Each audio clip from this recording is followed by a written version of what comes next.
All right, let's make some French knot sprinkles on our cupcake. This is the Birthday Gnome. The pattern's on repeatcrafterme.com. So grab a strand of your yarn, whichever color you want the sprinkle to be, and your tapestry needle.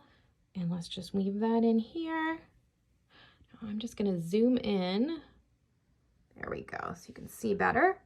Now choose the next place where you want your sprinkle to be. I'm just gonna kind of choose down here, and you're gonna come up from behind.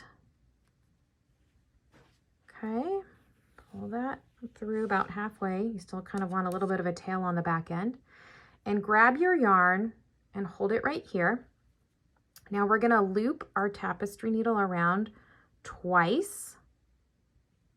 And then you're gonna come back down just like one little strand over from where you came out of. Okay. At this point you can kind of let go and just pull through. And there you have it.